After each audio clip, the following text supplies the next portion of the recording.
E.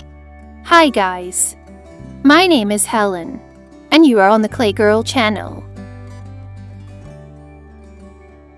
Today I will make a plasticine letter E from the alphabet lore. It seems that creature from Minecraft is watching us. Let's count how many times he appears in the video. Right answer write in the comments.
I want to also remind you that I have a Facebook group where you could send you plasticine artwork, and time to time I will publish them in my videos.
If you like my plasticine figure, please press the like button. Write in the comments who would you like to see in the new video. And also don't forget to subscribe and click on the bell to not miss the new plasticine figure. Bye bye!